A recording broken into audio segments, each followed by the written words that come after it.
Un solide changement de paradigme, en quelque sorte, quoi. Il voulait... Vous vouliez répondre? Mais aux deux, en fait. Parce Ça que tombe je pense bien. que les deux sont liés. Est-ce qu'il y a une tendance du politique à vouloir surréguler? Oui, clairement. Et je dirais pour deux raisons. La première, c'est simplement l'intoxication du pouvoir. C'est-à-dire quand je régule, je crée à partir de rien.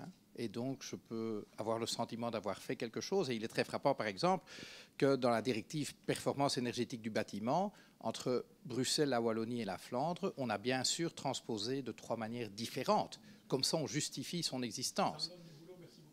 Oui, mais donc, on voit bien ce premier driver de la surrégulation. Le deuxième, c'est, en tout cas, s'il se passe quelque chose, je ne veux pas qu'on puisse dire que c'était moi le responsable. C'est je couvre, cover your ass, quoi. Et ne me dites pas qu'on ne voit pas ça dans l'entreprise, je l'ai suffisamment vu dans une grande multinationale, pas dans une PME. Mais de nouveau, ça mène à mon deuxième point.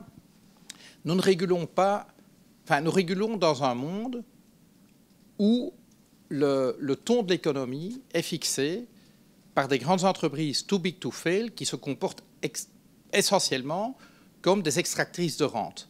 Et pas comme dans ces entreprises. Elles ne méritent pas le nom d'entreprise.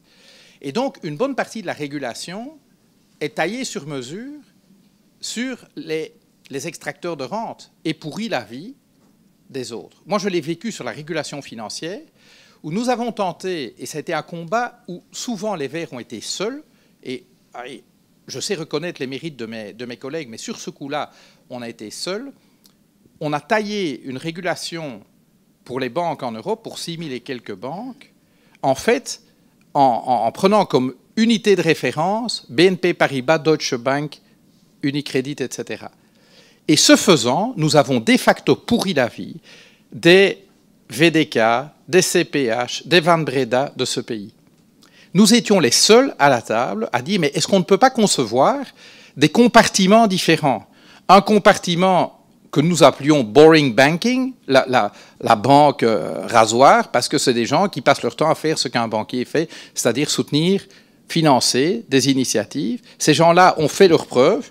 Et d'ailleurs, quand il y en a un qui se comporte mal, en général, il fait faillite. Et voilà, ça c'est la discipline de marché.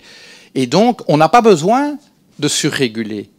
Et donc, on voulait créer une boîte, un environnement dans lequel on était avec un mode de régulation léger pour, en fait, l'essentiel des 6 000 banques. Et de réserver la législation complexe aux plus grosses. On a perdu là-dessus, de nouveau, parce qu'on est dans un environnement où on doit pouvoir dire aux citoyens qu'on a régulé toutes les banques. Oui, en attendant, on est en train de forcer à la concentration parce que beaucoup de petites banques n'ont tout simplement pas les moyens de respecter des piles de législation comme ça. D'accord? Et autre point, pourquoi est-ce que la régulation est très complexe? Parce qu'en effet, nous sommes lobbyés sans arrêt pour obtenir une exception pour ceci, une exception pour cela. Et en fait, plus une législation est complexe, plus facile elle peut être évadée. Et ça fait le business des avocats, ça fait le business des juristes, voilà. Mais dire qu'il ne faut pas réguler au niveau européen, là, moi je dirais que, quelle est la force? Je ne connais pas tous les membres de votre cluster, mais beaucoup de PME que je rencontre, quand elles me parlent d'exporter, leur marché d'exportation, c'est le marché intérieur européen. Et donc, pour moi, la force de l'Union européenne, c'est d'avoir un marché européen, alors qu'il n'est pas encore vraiment un marché intégré, parce qu'on voit très vite les barrières d'un pays à l'autre. Mais notre force, c'est d'avoir un marché qui est régulé de manière uniforme, et donc qui donne à nos entreprises d'abord un marché domestique très important, et qui nous donne aussi un levier vis-à-vis de l'extérieur de l'Union européenne pour conditionner l'accès à ce marché. Et donc aussi imposer les règles que nous estimons nécessaires pour assurer, par exemple, la réduction des inégalités, la réduction de notre empreinte écologique, l'amélioration de la santé publique. Et donc, pour moi, ça a de l'intérêt. Et quand on me dit parfois en rigolant « l'Union européenne va jusqu'à réguler les chasses de nos toilettes », avec un gros rire gras, j'entends en particulier des gens de la NVA dire ce genre de conneries. D'abord, l'eau est, comme vous le savez, quelque chose de rare, que nos chasses de WC en consomment beaucoup, et que réguler techniquement la consommation permise par les chasses de WC, ça n'est pas tout à fait stupide si on veut économiser cette ressource rare qu'est l'eau. Et là, dites-moi des deux versions, quelle est la plus efficace? Est-ce qu'on régule une fois pour 500 millions d'habitants ou est-ce qu'on régule 28 fois ou plus pour 500 millions d'habitants. Moi, je choisis une fois. Je pense que c'est plus efficace. Maintenant, il faut éviter, en effet, ces biais, comme j'ai dit, justifier son existence en régulant tout. Moi, je le vois aussi dans d'autres domaines. Quand on a un nouvel attentat terroriste, il faut une nouvelle législation.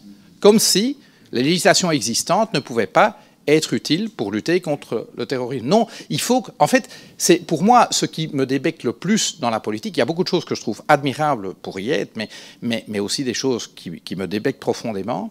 C'est cette politique du paraître. Il faut qu'on ait l'air de faire quelque chose. Et avoir l'air de faire quelque chose pour un politique, c'est parler dans le poste et c'est adopter des lois.